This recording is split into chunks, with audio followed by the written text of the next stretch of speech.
Nah, teman-teman, saya akan sharing sedikit mengenai kisah kami ya. Jadi ini Dokter Kiki Reni, istri saya ya. Beliau pernah mengalami autoimun, yaitu jenis lupus yang sangat berat ya, sangat sakit ya. Tahun 2006 sampai tahun 2010 ya, 4 tahun. Nah, kenapa 4 tahun? Di masa 4 tahun itulah saya melakukan riset, teman-teman ya. Dan memang tidak mudah melakukan riset di bidang ini karena bahan bakunya juga sulit didapatkan yang baik gitu ya teman-teman ya. Harus keluar masuk hutan tentunya untuk mendapatkan madu hutan yang asli dan murni. Dan teman-teman, kami bersyukur kepada Tuhan, ternyata melalui penemuan ini yaitu fermentasi madu hutan atau honey wine ini, ternyata Dokter Kiki Reni boleh mengalami remisi ya. Dan saat ini juga sudah sehat tentunya. Ya, kami bersyukur pada Tuhan dan kami berdoa supaya banyak orang juga mendapatkan manfaat seperti yang telah didapatkan oleh Dokter Kiki Reni ini. Nah, teman-teman, saya akan tayangkan videonya secara singkat. Selamat menyaksikan.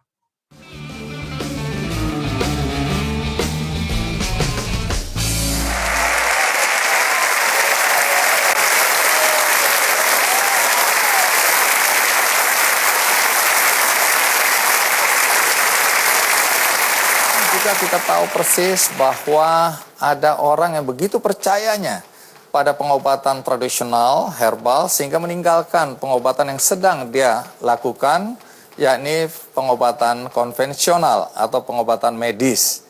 Dan kemudian meninggal. Nah, di satu sisi lainnya lagi, ada yang mengatakan bahwa dia sembuh karena pengobatan tradisional, pengobatan herbal. Nah, situasi seperti inilah yang membingungkan. Bagaimana kita menyikapi persoalan ini? Inilah topik kita kali ini. Dan tamu pertama, mari kita sambut Reni Limaga. Bu Reni, terima kasih sudah hadir, silakan duduk.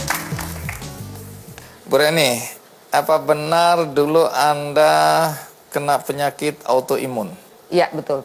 Mungkin sebagian penonton belum tahu apa itu autoimun. Bisa dijelaskan sedikit aja dengan bahasa populer. Autoimun itu sebetulnya suatu kondisi di mana sel-sel pertahanan tubuh kita bukannya menyerang benda asing yang masuk, tapi menyerang dirinya sendiri. Berbahaya atau tidak? Jelas berbahaya. Anda kena penyakit autoimun ini kapan persisnya? Saya kena autoimun itu 2006. Apa ciri-cirinya? Tiap orang beda ya, cuman waktu itu saya sendiri, saya kenanya itu diawali dengan alergi di kulit, alergi yang parah sekali, dan kemudian berlanjut ke menyerang sendi-sendi, sehingga semua sendi-sendi sakit, bahkan ototnya dipegangnya sakit. Akibat lainnya apa? Akibat lainnya ya karena ini penyakit yang sangat menimbulkan kelelahan luar biasa, sedangkan saya harus kerja, nah itu sangat mengganggu. Lelah sekali, letih badannya. Autoimun itu bisa disembuhkan atau tidak? Jadi menurut yang saya tahu ya, saya sudah juga konsultasi dengan dokter imunolog. Beliau katakan bahwa sebenarnya autoimun itu tidak ada yang bisa sembuh total. Yang ada adalah istilah remisi.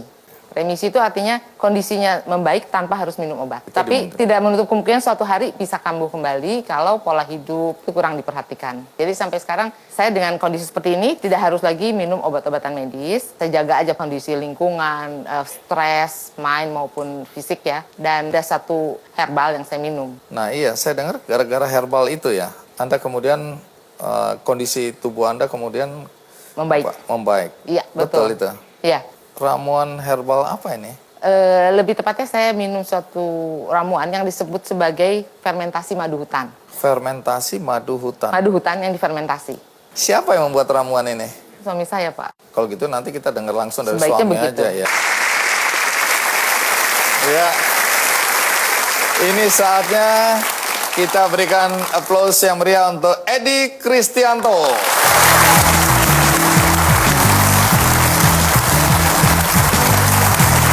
Ya, Dokter Edi Kristianto ya. Thank you. Silakan duduk. Ya, makasih. Anda kok kayak artis angkat-angkatan ya?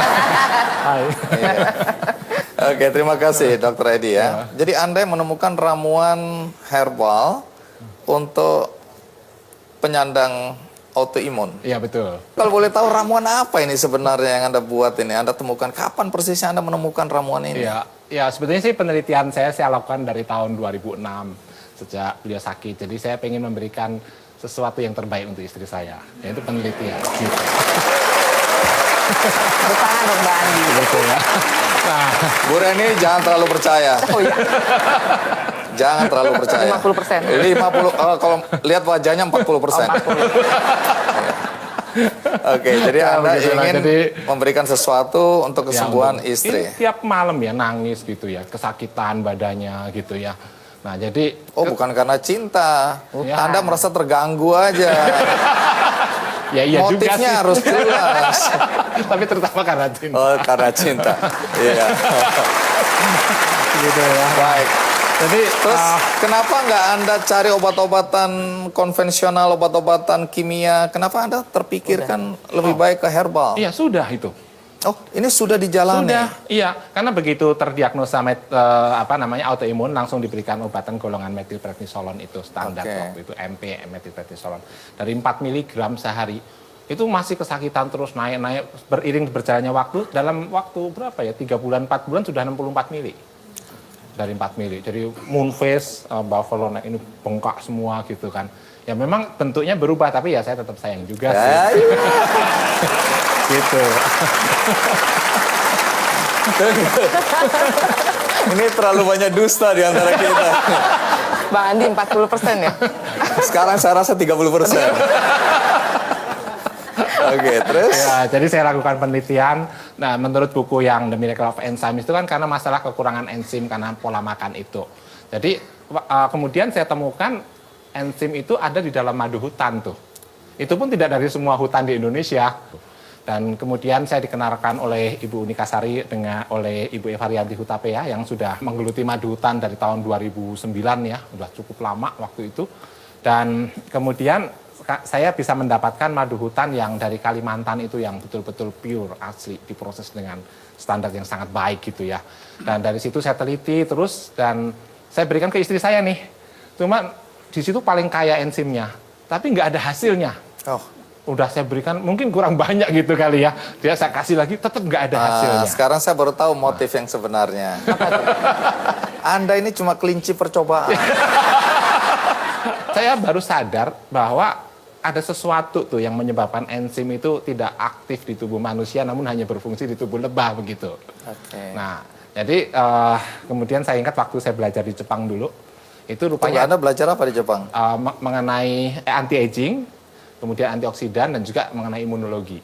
Berkaitan dengan herbal ini. Berkaitan dengan herbal. Jadi ada ikatan lipoprotein yang menyebabkan itu tidak aktif, dan itu bisa diaktifkan dengan fermentasi. Jadi saya lakukanlah fermentasi dengan beberapa metode dan akhirnya ketemu tuh yang fermentasi madu hutan itu. Saya kasih ke Reni tuh. Dalam waktu 2 minggu itu semua gejala reda. Ibu Reni masih minum obat ini? Masih sebagai Mengkonsumsi. maintenance. Oh, untuk menjaga kesehatan Iya, ya. karena kan remisi, jadi bukan sembuh total. Jadi minumnya itu setiap hari? Setiap hari.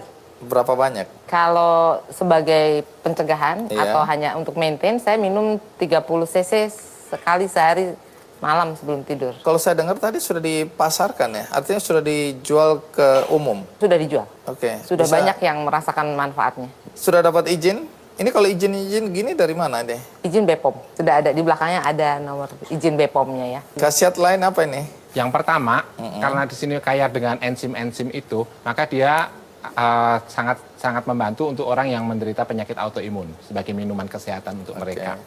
Ya, meskipun demikian ini bukan obat autoimun gitu ya. Namun ini satu minuman kesehatan yang saya sering sarankan untuk penderita autoimun. Yang kedua, di dalamnya itu juga saya tambahkan fermentasi dari lemon, antioksidan yang sangat kuat dari kulitnya itu ya. Kulit lemon itu mengandung flavonoid yang kekuatannya 100 kali lipat lebih kuat dari vitamin C yang biasa kita Khasiatnya konsumsi. apa? Nah, untuk dia bersifat sebagai anti-aging ya, juga mengatasi radikal bebas. Terima kasih Dr. Edi, Dr. Reni ya sudah berbagi. Mudah-mudahan setelah ini pulang nggak ada masalah berdua ya.